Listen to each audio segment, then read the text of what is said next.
Kami datang kepadamu ya Bapa dengan kesadaran betapa kami adalah orang yang banyak kesalahan di hadapanmu tetapi disucikan oleh darah Yesus. Dan kami juga sadar betapa lemah dan terbatasnya kami untuk mengerti firman, itu sebabnya kami membutuhkan Roh Kudus menolong kami untuk kami boleh mengerti kebenaran firman sekaligus juga memampukan untuk kami melakukan firman. Terima kasih ya Bapa, kami berdoa minta kepadamu di dalam nama Tuhan kami Yesus Kristus. Amin. Shalom semuanya. Saya hari ini sama-sama kita belajar tentang iman ya dan harapan untuk masa depan. Ya Bapak Ibu yang dikasihi Tuhan, kalau kita berbicara tentang masa depan ya, kalau kita rajin baca firman Tuhan, kita pasti ya akan menemukan banyak sekali janji-janji Tuhan, janji-janji firman Tuhan kepada kita tentang masa depan kita sebagai orang percaya. Betul nggak ya? Dan kita senang mengutipnya, bahkan juga beberapa ayat mungkin kita menghafalnya ya. Misalnya di dalam Mazmur 37 ayat 37 ya dikatakan, perhatikanlah orang yang tulus dan amatilah orang yang jujur ya. Kita orang yang tulus, orang yang jujur, orang yang benar ya. Sebab pada orang yang suka damai akan ada masa depan. Nah, Amsal 23 ayat 17-18, janganlah hatimu itu iri kepada orang yang berdosa, tetapi takutlah akan Tuhan senantiasa, karena masa depan sungguh ada dan harapanmu tidak akan hilang. Ya, indah bukan ya firman Tuhan tentang masa depan kita. Amsal 24 ayat 14 dikatakan, ketahuilah demikian juga hikmat untuk jiwamu ya. Jika engkau mendapatnya, akan ada masa depan dan harapanmu tidak akan hilang. Ya. Nah saudara, Yeremia 29 ayat 11 ini adalah ayat yang paling suka dikutip ya. Paling suka dihafal oleh banyak orang Kristen kalau bicara soal masa depan. Ya kita baca aja sama-sama. 2, 3. Sebab aku mengetahui rancangan-rancangan yang kupikirkan mengenai kamu. Demikianlah firman Tuhan. Yaitu rancangan damai sejahtera dan bukan rancangan malapetaka, untuk memberikan kepadamu masa depan yang penuh harapan. Dan masih banyak ayat lagi saudara, kalau kita baca Alkitab kita akan menemukan banyak sekali ayat-ayat yang bicara soal masa depan kita. Dan dijanjikan masa depan yang penuh harapan, masa depan yang yang baik, yang cerah, yang yang ya seperti demikian ya. Dan banyak sekali firman Tuhan tentang janji-janji firman Tuhan demikian. Tapi saudara jujur, kalau kita melihat keadaan kita sekarang, kalau kita melihat kenyataan kita sekarang, apa yang kita hadapi? Ya.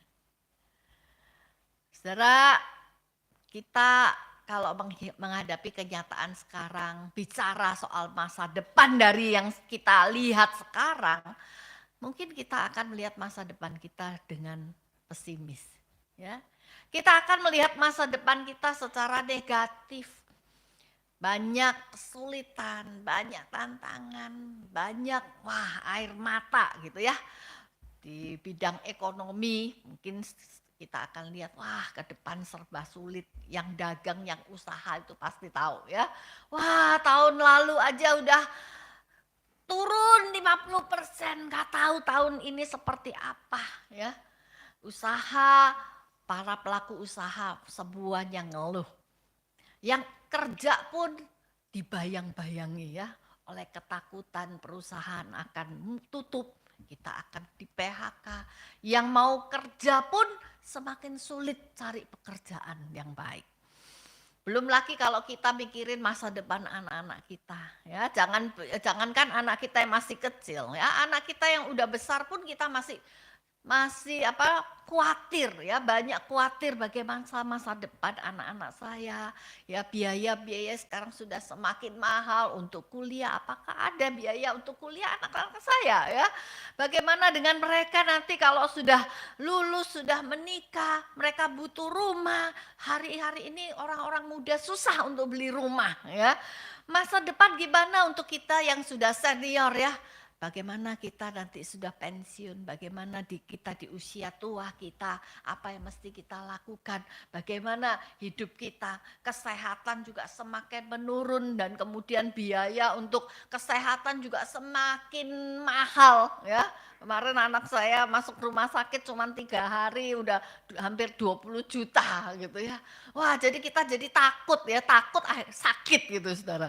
Nah saudara, belum lagi keadaan kita sebagai orang Kristen ya, mungkin di lingkungan sekitar kita adalah orang yang minoritas. Di lingkungan pekerjaan kita orang Kristen adalah orang yang minoritas. Di lingkungan pergaulan kita adalah orang yang minoritas. Ya, kita menghadapi banyak sekali tekanan. Nah, belum lagi kalau kita melihat kondisi bangsa dan negara kita. Wah, ya, tidak ada kepastian hukum, tidak ada kepastian jaminan keamanan. Belum lagi kalau kita lihat kondisi dunia ini secara global ya, perang Iran, Iran sama siapa? Sama Israel gitu ya. Wah, ini bakal perang dunia yang ketiga ataukah? Nah, saudara, kalau kita memikirkan masa depan, banyak pikiran-pikiran yang negatif ya dan pesimis. Sehingga saudara mungkin ketika kita membaca ayat ini ya, Amsal 24 ayat 19-20, jangan menjadi marah karena orang yang berbuat jahat. Jangan iri hati kepada orang fasik karena tidak ada masa depan bagi orang jahat. Pelita orang fasik akan padam.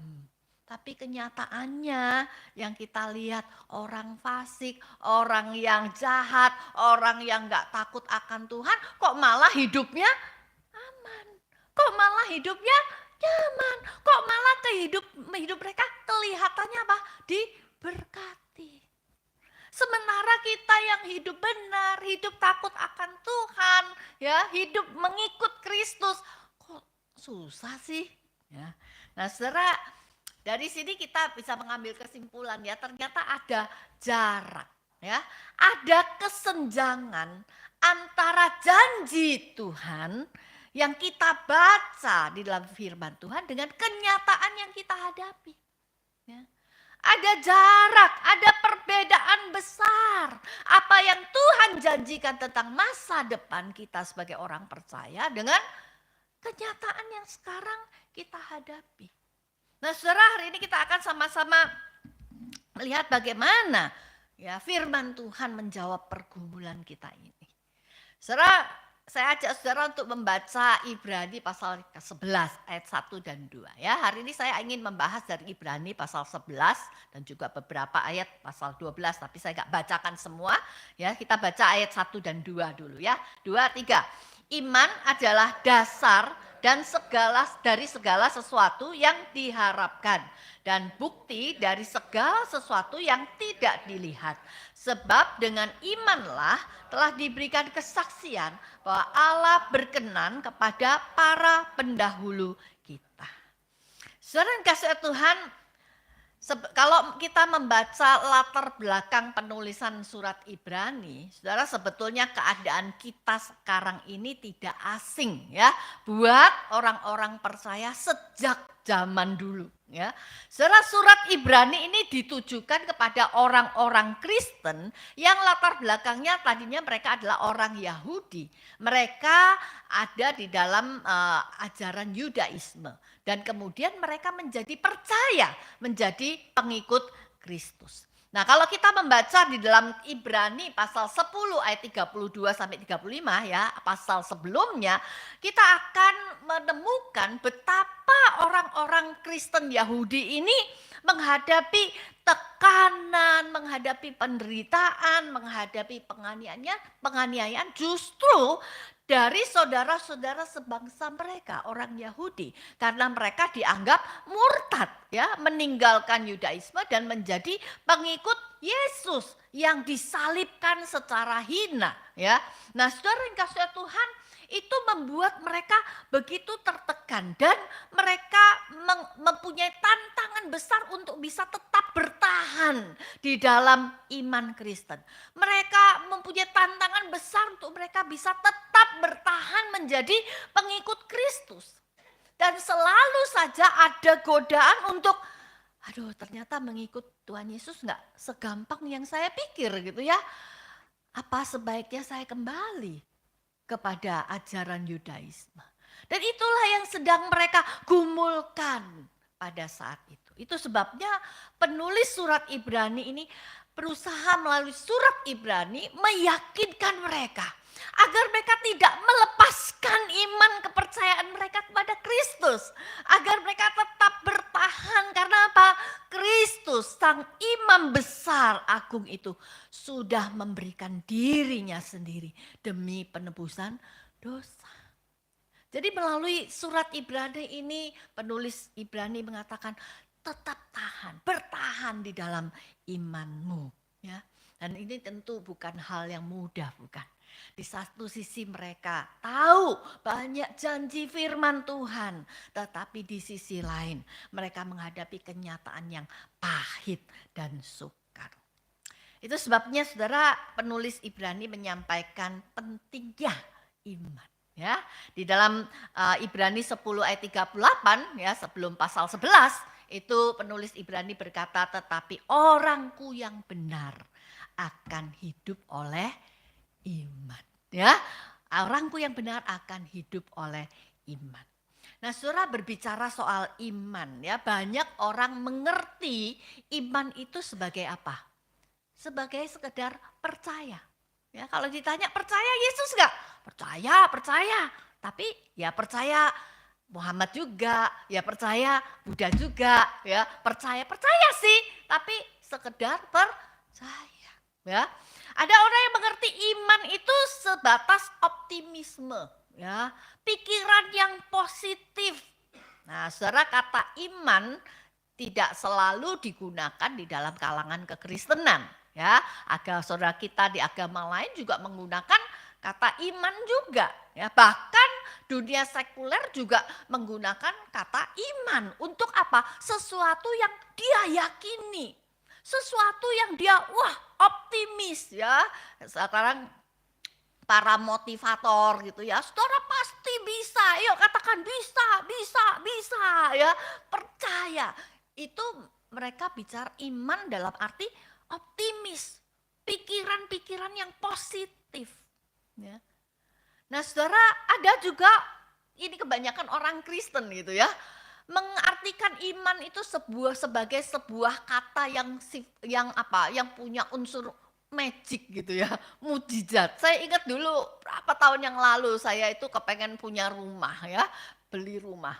Maka saya sama suami naik motor tuh keliling gitu ya. Wah, lihat ada rumah ini bagus. Yuk kita tumpang tangan gitu ya.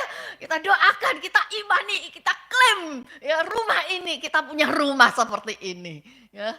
Nah, saudara yang kasih Tuhan, bukankah itu yang sering kali ya kita pahami sebagai iman. Saya klaim ya, saya yakin, saya pasti ya, saya dapat pekerjaan dengan gaji 2 digit, saya percaya saya bisa jalan-jalan luar negeri, saya bisa hidupnya lancar, bahagia, sehat, panjang umur ya, dan sebagainya.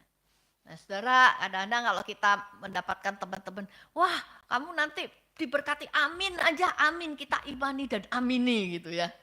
Nah saudara kasih Tuhan, seringkali iman itu kita pahami artikan sebagai Tuhan itu memberikan apa saja yang kita minta, asalkan kita punya iman. Kalau kita belum menerimanya, artinya kita kurang beriman. Kamu mesti lebih beriman lagi, ya. Kamu harus beriman. Nah, kalau hidup kita kurang gitu ya, wah kamu pasti kurang iman gitu. Tapi saudara, sehingga orang akhirnya apa? Melihat bahwa iman itu sesuatu yang menjadi usaha kita. Ya, jadi orang yang beriman artinya harusnya sukses. Orang yang beriman itu hidupnya lancar, nggak ada kekurangan, nggak ada sakit penyakit. Ya, itu pandangan orang tentang iman. Ya, termasuk orang Kristen. Ya, nah, saudara, apa sih sebetulnya arti iman menurut firman Tuhan? Ya, oke. Saudara, yang pertama ya, kita lihat dalam Ibrani pasal 11 ayat 1a. Dikatakan iman adalah apa? Dasar dari segala sesuatu yang diharapkan. Dasar ya, dalam bahasa aslinya itu hipostasis ya. Artinya sebuah keyakinan, jaminan atau kepastian dari sesuatu yang kita harapkan ya. Iman itu adalah dasar dari harapan ya. Saudara, namanya harapan itu pasti sesuatu yang kita belum punya ya. Harapan itu adalah sesuatu yang kita belum miliki ya, masih dalam bentuk harapan. Tetapi saudara, dikatakan iman itu adalah dasar ya. Artinya saudara, dasar atau fondasi ya. Artinya harapan kita ini terhadap masa depan itu ternyata bukan namanya angan-angan ya, sebatas optimisme, tetapi ternyata punya dasar, fondasi yang kuat, fondasi yang kokoh. Nah, apa yang mendasari harapan kita ya, harapan kita di dalam Tuhan? Ya, kalau kita membaca Ibrani 10 ayat 23 ya, di situ disebutkan marilah kita berpegang teguh pada pengakuan tentang pengharapan, sebab Ia yang menjanjikannya setia. Siapa Ia itu? Tuhan. Ya, Tuhan. Jadi saudara, iman kita bukan harapan atau angan-angan kosong. Tapi iman kita adalah didasarkan pada Allah sendiri. Ya. Iman kita didasarkan kepada pribadi Allah sendiri. Saya pernah mendengarkan pendeta Yakub Trihandoko berkata, iman kita enggak harus besar, tetapi harus benar. Ya. Karena cukup iman yang kecil aja, Tuhan Yesus bilang seperti biji sesawi itu akan tumbuh besar. Ya. Iman kita enggak perlu besar, tetapi iman kita harus benar. Iman kita mungkin kecil, tapi Tuhan Yesus bilang bisa memindahkan gunung. Iman kita harus benar. Karena iman yang benar itu harus didasarkan kepada siapa? Pribadi Allah dan firman-Nya. Saudara, kita bersyukur kita memiliki Allah yang setia. Dan Allah kita terbukti setia terhadap janji-janji firman-Nya. Saudara, kita membaca Alkitab kita perjanjian lama, perjanjian baru, kita akan menemukan betapa firman Allah itu terjadi seperti yang Dia janjikan. Ya, kita baca dari seluruh kisah-kisah di seluruh Alkitab kita perjanjian lama, perjanjian baru. Ketika Allah berjanji pada bangsa Israel, engkau akan keluar dari tanah Mesir walaupun harus melewati sampai 10 tulah. Akhirnya toh mereka keluar. Ketika Allah berjanji akan menjadikan Yusuf itu lebih dari saudara-saudaranya yang lain melalui mimpi. Dan Tuhan menepati janjinya. Tuhan berjanji pada bangsa Israel dalam pembuangan 70 tahun kau akan aku balikan lagi. Dan Tuhan menyatakan bahwa Dia setia kepada janjinya. Nah, saudara, ini jelas berbeda ya dengan iman dalam arti optimisme atau kata-kata magic tadi ya, yang berpusat kepada diri kita sendiri.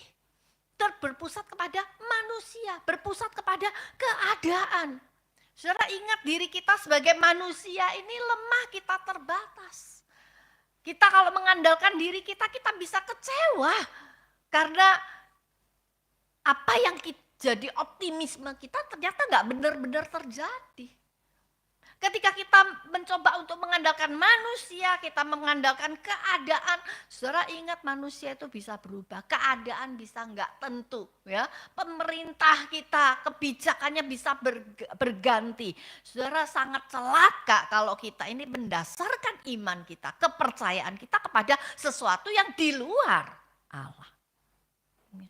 Saudara, iman kita punya dasar yang kokoh, yaitu Allah dan firman-Nya. Saudara, tadi saya sudah bacakan banyak janji-janji Tuhan ya di dalam firman Allah. Ketika kita melihat dalam kondisi kita sekarang mungkin kita pesimis. Tetapi percayalah bahwa iman kita ya dan amin. Karena didasarkan pada Allah dan firman-Nya. Dan Allah itu setia menepati firman-Nya. Ya. Nah, saudara, selanjutnya dikatakan selanjutnya dikatakan yang kedua, Ibrani 11 ayat 1b dikatakan iman adalah bukti dari segala sesuatu yang tidak dilihat. Ya. Bukti dari segala sesuatu yang tidak dilihat. Saudara, masa depan adalah sesuatu yang belum kita lihat atau belum kita alami. Tapi iman memberi kita keyakinan penuh yang memungkinkan kita untuk percaya bahwa masa depan yang dijanjikan Tuhan itu pasti akan menjadi kenyataan sekalipun sekarang ini jauh dari harapan kita. Ya. Saudara, seorang tokoh bernama John Piper, ya, seorang pendeta dan juga teolog dari Amerika berkata, dia seringkali menekankan bahwa iman itu bukan hanya sekedar percaya pada hal-hal yang sifatnya abstrak, tetapi juga percaya pada janji-janji Allah yang tertulis. Ya, saudara, iman adalah keyakinan bahwa janji-janji Allah itu benar dan merupakan jaminan bahwa apa yang Allah katakan lebih dapat diandalkan daripada apapun yang bisa kita lihat atau rasakan dengan indera kita sekarang. Ya, Ibrani 11 ayat 1 adalah pernyataan bahwa iman memandang melampaui apa yang kita lihat, apa yang bisa kita pegang sekarang. Iman kita itu melampaui apa yang terlihat dan kita berpegang teguh pada apa? Janji-janji Tuhan yang enggak kelihatan itu. Ya, saudara, bagi John Piper gagasan tentang iman itu didasarkan pada kepercayaan bahwa Allah itu setia dan bahwa janji-janjinya itu yang tidak terlihat itu akan digenapi meskipun sekarang belum nampak. Ya, saudara, lihat, iman adalah dasar dan bukti kita punya sesuatu yang kokoh untuk kita pegang. Ya. Sekalipun memang keadaan kita sepertinya tidak ada sesuatu yang bisa kita harapkan. Nah, saudara, 2 minggu yang lalu di gereja kami itu ada satu berita yang sangat mengejutkan. Seorang anak remaja ya, baru umur 17 tahun. Saya baru khotbah hari Kamis itu, Kamis kenaikan Tuhan Yesus ya. Dia masih jadi singer ya, umur 17 tahun. Hari Minggu diberitakan meninggal mendadak. Wah, dan dia adalah anak satu-satunya. Umur 17 tahun. Waktu saya dengar berita itu, wah, semua saya dan teman-teman dan semua orang gereja semuanya sedih. Saudara, waktu saya berdoa, Tuhan apa sih? Gimana saya mesti menghibur ibu ini?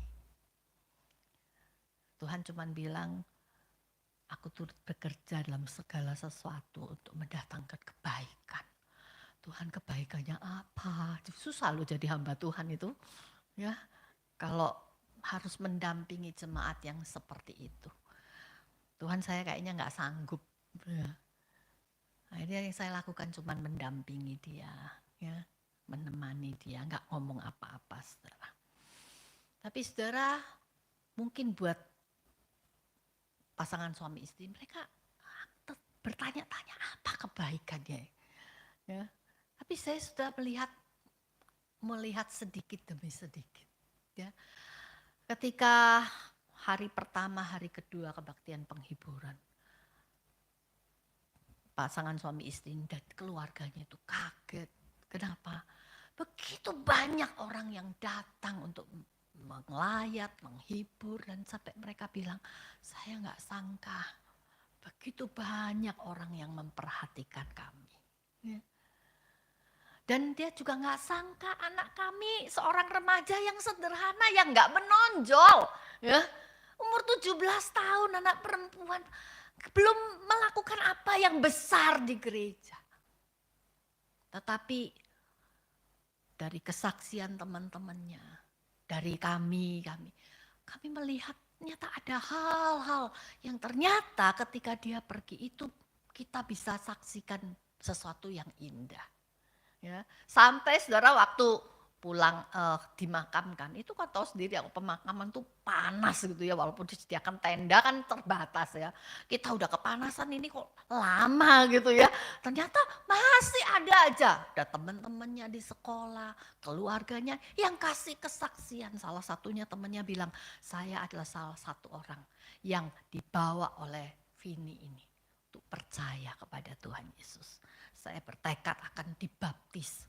Wah, saudara, saya melihat di tengah-tengah kedukaan yang begitu dalam, Tuhan kasih apa? Penghiburan, kekuatan. Ya, saudara kasih Tuhan. Kalau saat ini mungkin saudara merasa down, merasa pesimis akan masa depan. Mari saudara tetap percaya, pegang janji firman Tuhan. Percayalah bahwa Tuhan pasti menggenapi.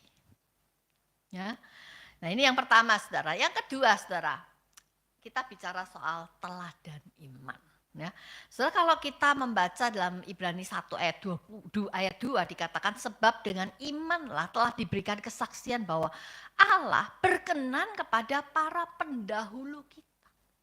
Saudara kalau kita membaca surat Ibrani pasal 11 kita akan menemukan banyak sekali penulis Ibrani ini menuliskan daftar orang-orang yang menjadi contoh atau teladan iman.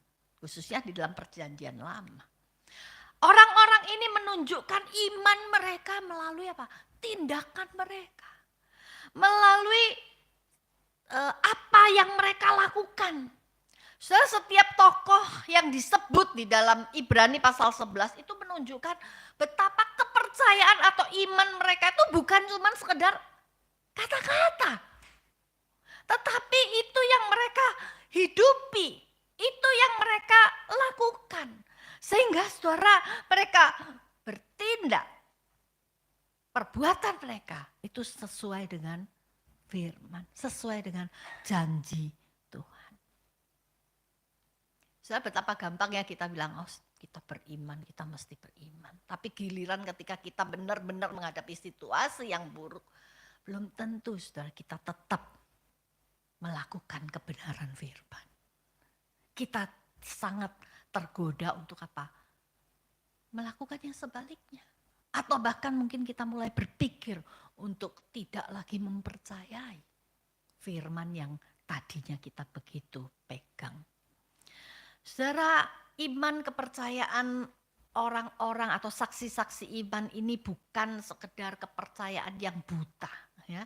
Kalau kita mempelajari beberapa tokoh yang disebutkan di dalam Ibrani pasal 11, kita akan melihat bahwa mereka itu mempunyai alasan yang kuat untuk tetap mempercayai Allah. Ya. Iman mereka bukan satu sikap yang naif, yang mengabaikan akal sehat. Tetapi tindakan-tindakan yang mereka lakukan justru didasarkan pada keyakinan penuh akan apa yang difirmankan oleh Tuhan. Ya, saudara orang Israel ketika mereka mau masuk ke ke Kanaan, mereka harus menyeberangi sungai. Dan Tuhan suruh apa?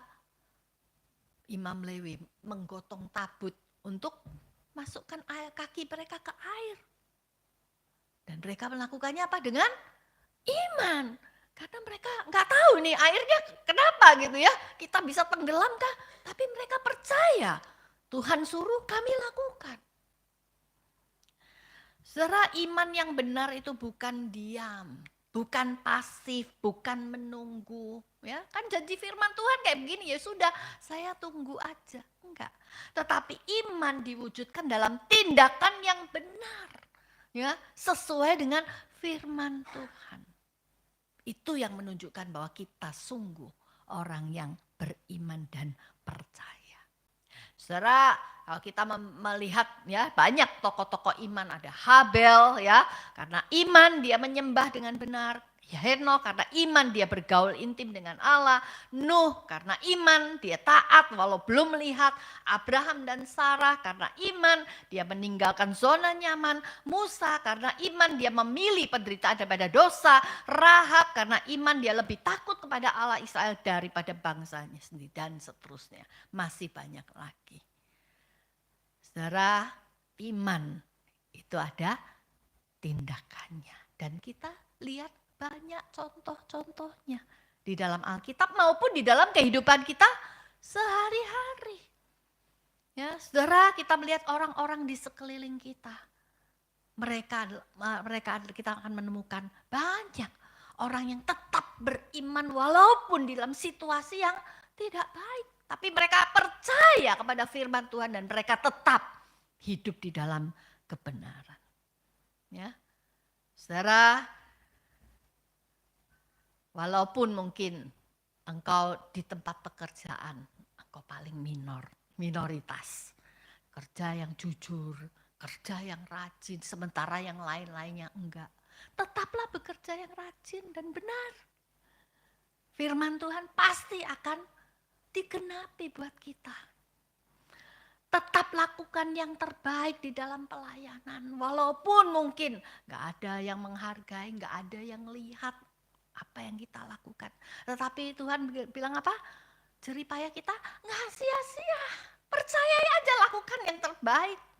Sekalipun mungkin ya pasangan kita saat ini nggak tahu kemana, udah jauh dari Tuhan, bahkan melakukan hal yang berlawanan dengan firman Tuhan. Tetap ya nantikan bahwa Tuhan pasti akan membawa dia kembali. Ya. Walaupun teman-teman orang lain bilang bodoh kamu ya. Ya buat apa? Udah suami kayak gitu buang aja. Tapi kita tetap lakukan yang benar sesuai firman Tuhan. Dan kita percaya firman Tuhan pasti digenapi bagi kita. Ya buat teman-teman yang belum menikah gitu ya. Aduh ya kok gak dapat jodoh. Saudara gak apa-apa. Ya. Ada seorang teman saya bilang lebih baik saya gak nikah daripada saya menikah dengan orang yang salah. Maka dia tetap menanti ya, dia tetap cari yang seiman. Enggak ada pikiran untuk ya sudahlah siapa aja. Enggak. Karena dia tahu Tuhan pasti akan menggenapi janjinya. Ya. Selain kasih Tuhan, meskipun demikian saudara, iman memang bertindak, tetapi kita berkenan kepada Allah bukan karena perbuatan kita. Tetapi karena apa? Iman kita. Ya, Ibrani 11 ayat 6 berkata, tetapi tanpa iman tidak mungkin orang berkenan kepada Allah. Ya, saudara, artinya tidak peduli seberapa baik kita, ya, seberapa banyak persembahan kita kepada gereja, ya, atau mungkin kita adalah orang yang paling murah hati di antara teman-teman kita di lingkungan kita mungkin pelayan Tuhan yang terbaik di gereja, tapi tindakan kita ini bukan tindakan kita yang diperkenan Tuhan, tetapi tindakan kita yang didasarkan pada iman. Itu yang membuat kita berkenan kepada Allah. Ya, tanpa iman, sekalipun kita baik melakukan apa yang terbaik, ya, tapi kalau kita nggak lakukan dengan iman, ya, dengan berpegang kepada kebenaran firman, maka itu tidak akan berkenan kepada Allah. Ya, nah saudara yang kasih Tuhan, dan selanjutnya kita sama-sama bicara sekarang soal praktek iman. Ya, hakikat iman kita udah ngerti, ya. Kemudian teladan iman kita sudah baca tadi, sudah mengerti. Sekarang kita akan lihat bagaimana prakteknya sekarang. Berkenaan iman dan harapan kita tentang masa depan kita, ya. Saudara, bagaimana kita bisa menghadapi masa depan kita yang kelihatannya suram, ya, tapi tetap dengan penuh iman dan penuh harapan, ya. Saudara, yang pertama kita mesti apa? Ya, kita harus membaca dan menyimpan firman Tuhan, ya. Baca dan simpan firman Tuhan. Karena dikatakan dalam Roma 10 ayat 17 dikatakan jadi iman timbul dari apa? Pendengaran, dan pendengaran oleh firman Kristus. Saudara, tadi saya sudah kita sudah mengerti bahwa iman itu artinya kita percaya kepada Allah dan janjinya. Bukan percaya diri, ya, tetapi percaya kepada Allah dan janjinya.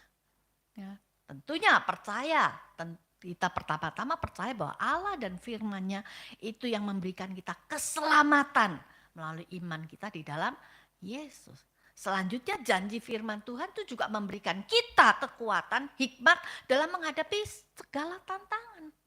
Nah, saudara, ketika kita menghadapi kenyataan yang ada di depan kita, bagaimana mungkin kita bisa menghadapinya dengan iman kalau kita nggak tahu firman? Kalau kita nggak kenal Allah dan janji-janji firman-Nya. Waktu kita sedang menghadapi banyak pergumulan, kosong. Itu sebabnya saudara penting buat kita, ya, kita baca firman Tuhan. Hafal firman Tuhan, simpan firman Tuhan baik-baik. Karena kita nggak pernah tahu kapan keadaan sulit itu menimpa kita. Ya, ketika kondisi sulit menimpa kita, ketika kita rajin untuk menyimpan firman, maka firman itu akan keluar. Roh Kudus akan memakai firman itu untuk apa? Mengingatkan kita kepada janji-janji firman-Nya. Amin, saudara. Ya, ketika saya tadi udah katakan ketika saya susah bang, tiba-tiba ada firman. Ya.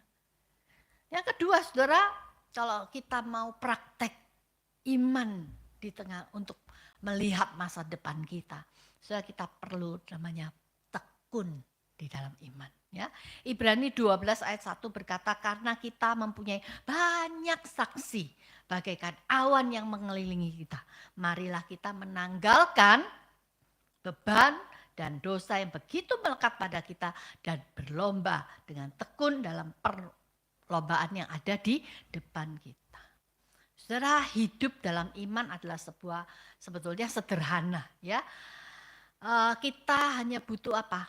Tekun, ya. Kita komitmen hidup di dalam iman bukan sesuatu yang cuman sesekali aja. Hidup di dalam iman itu adalah kita itu terus menerus, ya.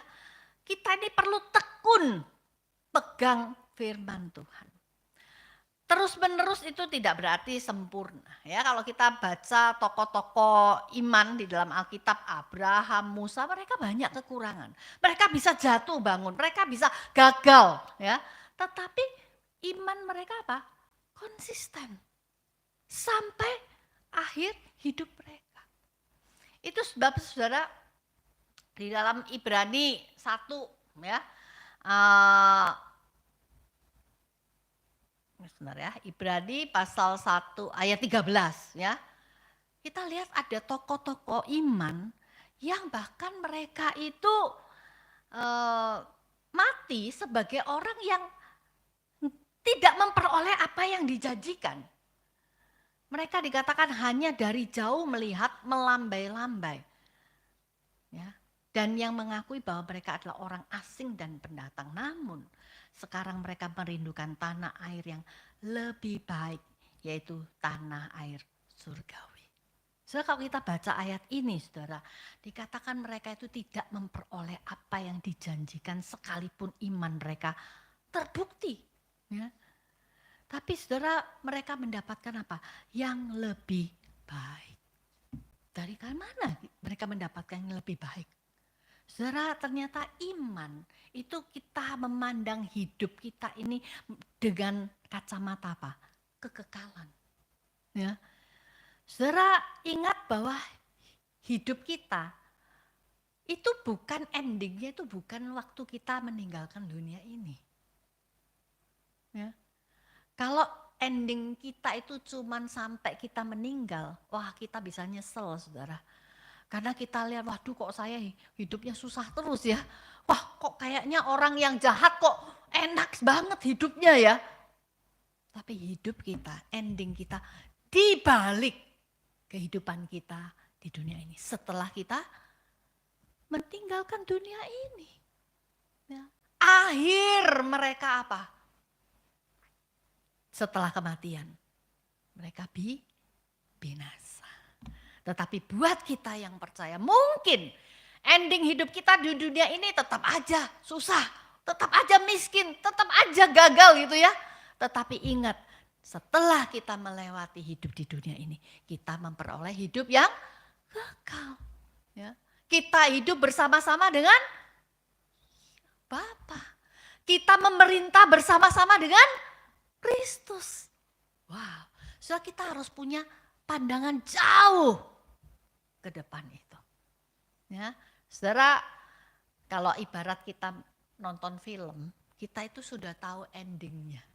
Nah ya, ending kita bukan waktu kita mati ya, ending kita memperoleh hidup yang kekal. Ya, saya suka nonton film itu selalu harus tahu belakangnya. Makanya saya nggak suka nonton film kalau belum habis. Kalau sudah habis, endingnya happy, baru saya mau nonton film itu. Ya. Nah, saudara kalau nonton sudah tahu endingnya, enak nontonnya gimana? Saya merasa lebih tenang gitu. Ya, walaupun jagoannya kalah, jagoannya sakit, jagoannya mati gitu ya. Saya tahu nanti pasti hidup lagi gitu. Saya tahu itu pasti menang. Makanya saya nonton terus. Hatinya apa? Senang gitu. Hatinya enggak khawatir. Nah, itulah saudara. Tuhan sebetulnya sudah kasih spoiler buat kita. Bagaimana ending hidup kita di dalam kekekalan. Makanya tekun saudara. Tekun mengikut Kristus. Amin. Dan yang terakhir. Ya, kita harus memandang kepada Kristus. Ya, marilah kita melakukannya dengan mata yang tertuju kepada Yesus. Perintis iman dan yang membawa iman kita kepada kesempurnaan. Yang dengan mengabaikan kehinaan tekun memikul salib dengan sukacita yang ada di depan kita. Yang sekarang duduk di sebelah kanan tahta Allah. Saudara, apa yang kita lakukan tadi? Ya, terus bertahan di dalam kehidupan yang kenyataan seperti ini. Dan berharap masa depan sesuai dengan janji Tuhan. Saudara, kita gak bisa dengan kekuatan kita sendiri. Makanya kita perlu memandang kepada Yesus. Fokus kepada Kristus. Jangan fokus kepada yang kita hadapi sekarang. Fokus kepada Kristus yang sudah menjanjikannya. Dan saudara, di dalam ayat ini dikatakan Kristus itu adalah apa? Perintis iman. Dan dia penyempurna iman kita. Apa artinya saudara? Perintis artinya ya, perintis tahu ya, pionir ya, atau founder ya, atau apa gereja ini ada dulu perintisnya, pencetusnya ada ya. Nah dia tentu sudah merintis pasti ada yang ngikuti, betul nggak? Nah Kristus itu adalah perintis iman. Artinya apa? Kita hanya ngikuti, meneruskan. Ya, karena Yesus sendiri sudah memberikan kita teladan bahwa dia mempercayai Bapaknya sampai mati di kayu salib. Dan Yesus juga akan menyempurnakan iman kita. Saudara, tadi saya katakan kita mungkin bisa gagal ya. Kadang-kadang kita bisa, gak percaya. Kita bisa gagal. Tetapi kegagalan kita tidak membatalkan anugerah Tuhan buat kita. Amin. Itu sebabnya saudara, yuk kita baca aja ya. Di sini dikatakan apa? Yesus sebagai perintis iman. Artinya dialah yang pertama membuka jalan bagi manusia untuk hidup dalam iman sejati kepada Allah. Dia menjadi teladan iman yang sempurna dengan menunjukkan bahwa mempercayai dan mentaati Allah bahkan dalam penderitaan dan kematiannya. Yesus sebagai penyempurna iman artinya dia bukan saja memulainya, tapi juga menyelesaikannya di dalam dan melalui dirinya. Dia juga bekerja menyempurnakan iman kita, memimpin kita menuju pertumbuhan dan kedewasaan iman sehingga kita mampu menghadapi keadaan apapun di depan kita. Amin saudara. Amin. Sekalipun hari ini kita lihat kayaknya ya kenyataan kok nggak sama dengan janji Tuhan yang begitu indah. Percaya bahwa Tuhan akan menggenapinya. Itulah iman kita, itulah harapan kita untuk masa depan kita. Mari kita sama-sama berdoa. Terima kasih ya Bapa untuk semua janji-janji firman-Mu yang begitu indah di dalam yang tertulis dalam Alkitab. Biarlah kami terus hidup di dalamnya. Kami terus mengimaninya dan itu menjadi harapan kami untuk kami menghadapi masa depan. Kami secara manusia melihat masa depan kami bisa pesimis dan negatif. Tetapi di dalam iman dan juga harapan kami akan kebenaran, akan janji firman-Mu yang digenapi. Kami boleh tetap teguh. Kami tidak akan goncang ya Tuhan. Kami tidak akan tergoda ya Tuhan. Karena kami percaya pada akhirnya Engkau menggenapi bagi kami secara sempurna. Hamba-Mu sudah berhenti bicara, Roh Kudus meteraikan firman di dalam setiap hati kami. Di dalam nama Yesus kami berdoa, mari kita semua katakan amin. Tuhan berkati kita.